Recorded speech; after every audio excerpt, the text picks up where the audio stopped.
I borrowed some tools from a real mechanic today. 1.5-inch wrench and some crow's feet. So hopefully those will be enough for me to get down in here and get that hydraulic line off. So let's see how that goes. Okay, I've got the lines off of here. So this is where the lines go right under the motor and then go through, I won't call it the firewall, but go through the frame up towards the pump. And that's why you have to take the motor out if you want to get these lines out in one piece or replace them in one piece, because it's no way you can get those out in one piece or put them in without taking the motor out. This end connects to the oil cooler. I'll break this end apart, so then I will replace this with a rubber hose, just like this. This goes up, that attaches to the valve stack. Well, actually, there's another line that makes a 90 to go up to the valve stack. I think when I replace it, where these two lines went in, I will only have room for one hose, because this hose is a whole lot larger than just the steel line. So I'll only have room to get one hose through. I think I'll have a hose made up this length, and then here where it goes through that frame, I'll put a 90-degree elbow, and then another hose from this elbow over to here. Then on this second line, this already had a rubber hose that connected here, goes up to the pump. And I'll just replace it with one rubber hose all the way around. In this end I haven't got off yet. I need a second person. But this is going to go through a different part of the frame. I've got more room there, so I don't think I'll have to put a 90. I think I will be able to get one hose length to go all the way up and connect. Yeah, I'm going to need a second person to get the other end off here. I've got the wrench up there, but I need one person on the bottom to pull on this wrench. And then one person on the top to push on this other wrench. It's just in a tight spot. It connects right down there, and then there's another line that makes a couple of twisty turns and connects up here to the hydraulic filter. But I cannot get a wrench on here to move that. This is the fill tube that is welded right to the hydraulic reservoir here, so I cannot move that around. I think there might be one nut or one bolt on the end of this filter up behind here that maybe I could take off, move this filter assembly some to allow me to get a wrench on here, but then I've got nothing solid to hold it. So I'll just get a second person, and I'll see what Jeffrey's doing after work today. Maybe he can slip down here and help me. And then before I put all those hoses together, I've got this bolt here that I cut off. So this was the one I could get to. You know, these lines went into here like that. Hey, this was the 90 that went into the oil pan. I was able to take that off of there, spin it around, and without these lines coming off first. I think I'm just going to replace that with a plug. It's not that big of a deal to take this bottom cover off and to drain the oil, I don't think. We'll see. So the one that I couldn't get to, this is what it looked like. So I ended up cutting the bolt in half. Well, now I have a stub sticking up about a 1/2 inch that's going to be in the way of these new hoses. Going to rub a hole in that, so I've got to remove that. Right where my pinky is. So that stub is sticking up about a 1/2 inch. I've got to get rid of it. I can't cut any more where it is. And here's where the one was that I could get to, right here. So I think what I'm going to do is get the torch and cut a hole right here in the bottom, large enough for that bolt to drop right out of there and get out of my way. So way back up there in the corner is the hole that both lines went through. I think I'll have enough room to run one, and then here there's enough room in this opening right there. So this opening, I'll run the second line, but that opening right there is where both lines came through, and that's where I'll put the 90, I believe. Okay, this is the third time I have filmed this because I don't have my newer GoPro today. I think that's in the other truck. So I had the old GoPro here. This is the, what is this, the model? The Hero 3 Plus Silver. You know, I still like this one. The quality isn't that great as far as the color goes, but it is quick. You hit the button to turn it on and it's on, and you can start recording, versus the newer GoPro I have. It's probably, I don't know, 10 to 15 seconds from the time you get it to power on until you can record. This one is less than 5 seconds. Anyhow, I had a good battery in this one charged up, but I had not cleared the SD card. So I got halfway through filming all of this and the SD card was full. So I'm not sure where it cut off. So I've pulled out the Osmo Pocket now. That's what I'm using. So I've got all except that one line pulled apart. Just need a second person there. Then I can go up to my hose maker, and hopefully he's got the hose to make these. We'll see, but I'll find somebody that can make these hoses up. So far, I think I've got about maybe 4 hours into this project, pulling all this apart. I think this is the worst of it. Putting it all back together shouldn't be that bad. So, you know, I will have saved myself, I think, a lot of money if it goes well. Because as I said earlier, 8 to 10 hours to pull the motor out to get to these lines, and then another 8 to put them in, another 2 or 3 to pull them out and replace them, blah, blah, blah. So we'll see. Hopefully I can save myself some money. Let's flip around here. So I did have to buy a couple of new tools for this project, but as I said, this one I was already going to buy. This gave me an excuse to buy it. I bought another because I broke my other flip ratchet. I bought this one, then I bought this one. I think it's a 120 tooth ratchet. It wasn't adjustable.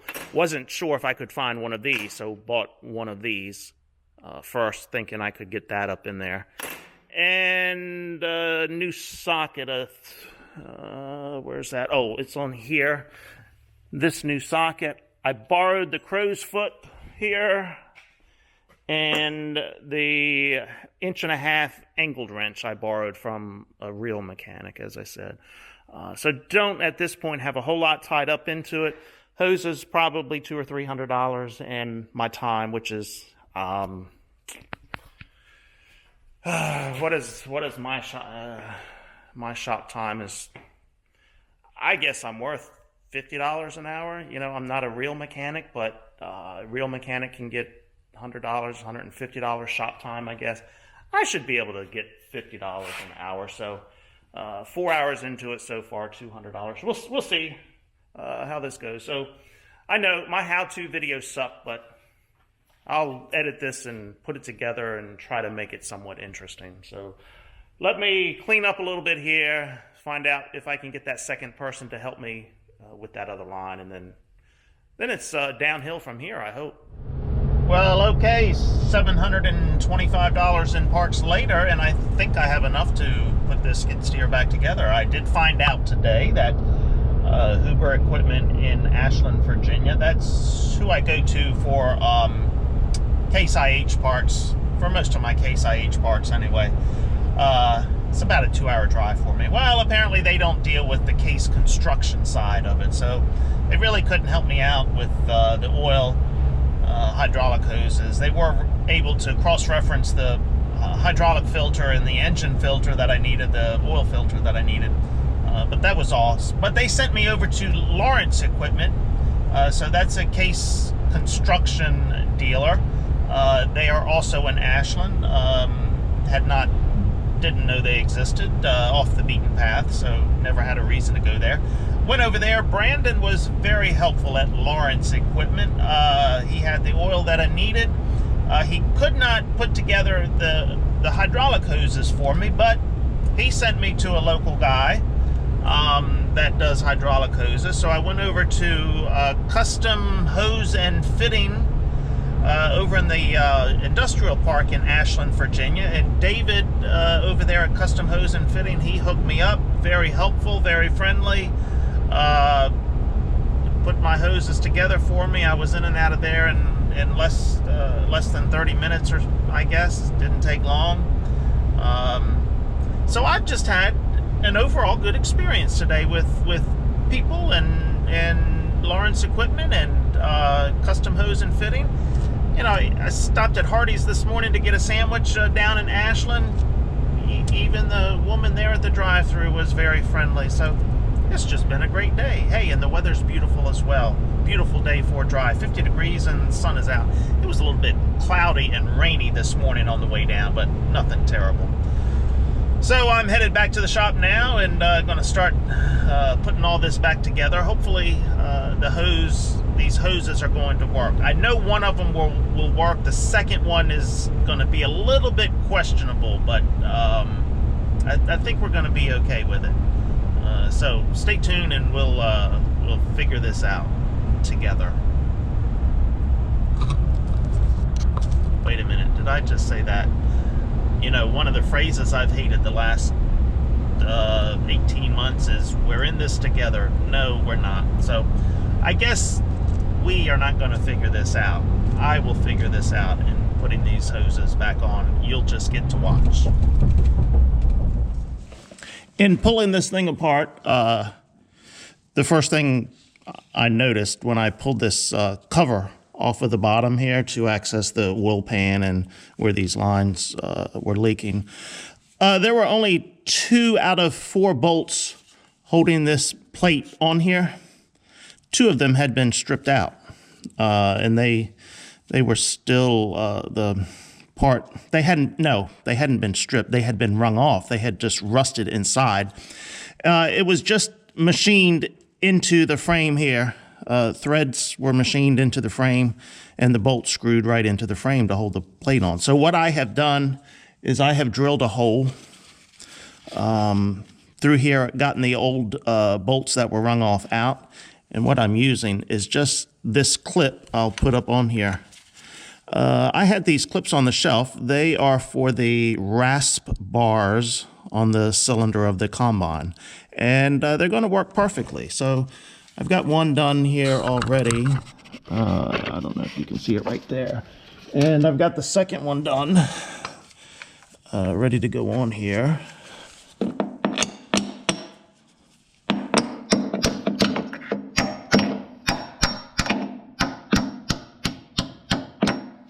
Now, what that is going to do is going to leave a little gap in this plate where mud can get up in there. But hey, mud is already going up in there through these holes here.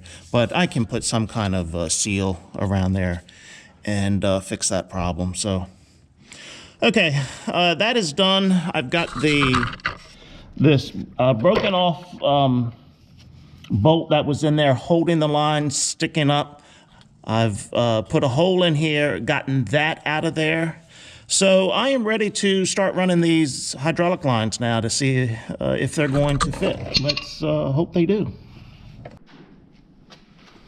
Here are the new hoses next to the old hoses. So this is the line.